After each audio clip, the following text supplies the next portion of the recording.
So over the course of the last couple of weeks, the civil war on the left, or I should say, the civil war between the actual left, which is progressives, and the neoliberal left and centrists has continued to wage on because, I mean, it's already the case that even though the 2020 election is 3 years from now, more than 3 years from now, in fact, we already see the Democratic Party's donor class trying to unilaterally anoint Kamala Harris as the next nominee in 2020. And aside from that, there are people within President Obama's inner circle that are trying to push Deval Patrick to run. Now, this is all problematic because people haven't made their voices heard yet, and the Democratic Party establishment is already trying to slant the process in favor of their corporate shills. And when progressives rightfully express skepticism with the neoliberals they're trying to shove down our throats once again, well, they then call us racist, sexist Berniebros. Now, I'm glad that voters are actually skeptical and they're questioning the candidates that the Democratic Party is trying to put forward, because if you don't have skepticism, then you allow the party to take advantage of you. And for too long, we've allowed the Democratic Party to go on unchecked because the Republican Party is just so crazy and off the spectrum. But now we are really realizing that, look, the Democratic Party, maybe the reason why Republicans are constantly winning elections is because the Democratic Party are not offering voters a real alternative. So maybe it's the case that we actually do have to be more skeptical of Democrats, because just being a little bit less shitty than Republicans will no longer suffice, especially considering the shape that the country is in. And the overall point I want to make is that donors no longer get to dictate who we vote for and drown out our voices. Either you fall in line behind us, or you lose again in 2020. It's that simple. And also that's the case in 2018, of course. Now, we often hear what neoliberals say in the mainstream media, but recently we had a breath of fresh air in Congressman Ro Khanna and Nina Turner, who both of which were on CNN, and they actually communicated what progressives are saying and got our voices across to the establishment. Surrogates for two potential presidential heavyweights on the Democratic side, Bernie Sanders and Kamala Harris, are already sparring. Take a look at what Bernie Sanders supporter Nomi Konst said this week. She said the Democrats will not win unless they address income inequality, no matter how they dress up their next candidate. If that candidate is in bed with Wall Street, you may as well lay a tombstone out for the Democratic Party. Does Kamala Harris have a Bernie land problem?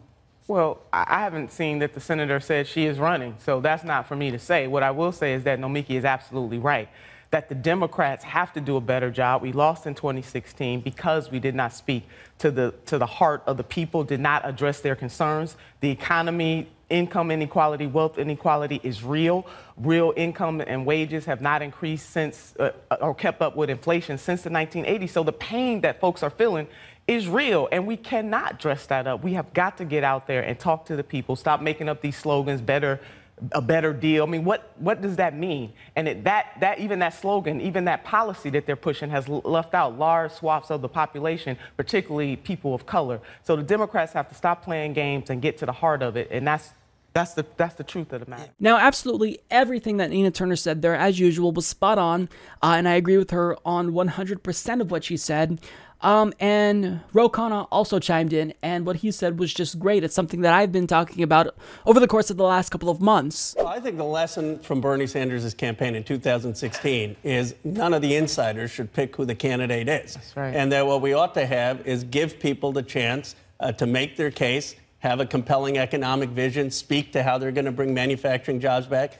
Kamala Harris is also an attractive candidate. I mean, she's had a progressive record on criminal justice. Senator Sanders, of course, has moved the party on Medicare for all and many issues. But let's have a diverse, open field where the establishment isn't picking the nominee. Yes. Can we please do that? I mean, if the DNC hadn't rigged the 2016 primaries, then Bernie Sanders very well could have won. I mean, this is why people say he was robbed. It's because of their shenanigans. And this is, it goes further than them just limiting debates. I mean, when you look at the WikiLeaks emails of John Podesta and the DNC, it shows that there was a concerted effort on the behalf of people within the DNC to sabotage his campaign. I mean, it's a rigged primary. Hillary Clinton not just had the advantage when it comes to name recognition, which is fair because she can't really help that, but I mean, she had the DNC and the media doing everything that she wanted to give her the advantage. And if the party tries to do that again, then they are just asking for a rehash of 2016 in 2020.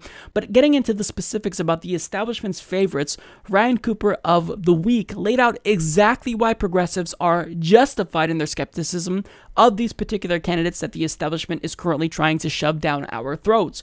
So he argues the former Attorney General of California, Harris, is mistrusted by the left mostly because of her roots as a prosecutor. The Black Lives Matter movement has put anyone with law enforcement history under close scrutiny, and California's criminal justice system is notoriously brutal, though it has improved recently. While she is obviously no Jeff Sessions, Harris has sometimes displayed a rather Hillary Clinton-esque tendency to say the right thing but not follow through in a vigorous way. Most notoriously, she refused to prosecute Treasury Secretary Steve Mnuchin's old company, One West, for numerous instances of almost certain illegal foreclosure, and she did this against the advice of her own consumer law section, and has so far refused to say why. She was also the only Senate Democratic candidate to get a donation from Mnuchin himself in 2016. Booker is mistrusted because of his ties to Wall Street, most notoriously when President Obama attacked Mitt Romney during the 2012 campaign for his long career as a blood-sucking financial parasite, buying up companies only to strip their assets and drive them into bankruptcy.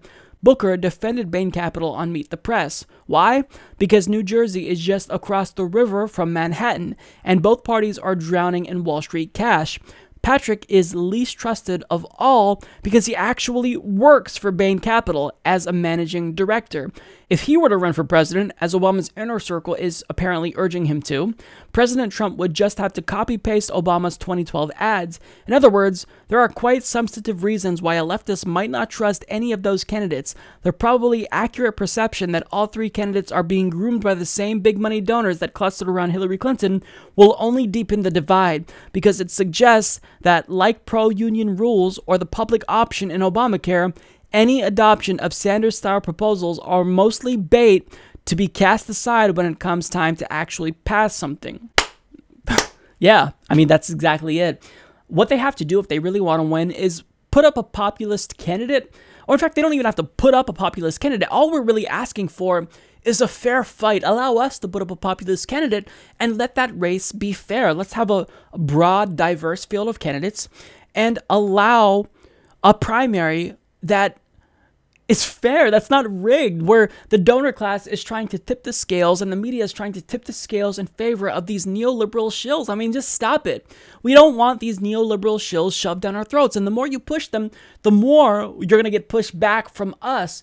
And for progressives who are averse to the idea of there being more candidates in 2020, look, that actually benefits us. I want a fair race, but the more neoliberal shills, the more that Clinton supporters will split their vote and allow for Bernie Sanders to win the Democratic primary in 2020 if he does decide to run as a Democrat, which presumably he will. So the thing about Democrats is that they never learn their lesson, and they don't honestly care what we have to say. They would rather go down with a neoliberal shill and lose than actually be progressive. So I think it was Bernie Sanders that said, you know, they don't care about going down with the Titanic. They don't care that the ship is sinking. All they care is that they have first-class seats on that sinking ship. And that's exactly it. So this debate will continue.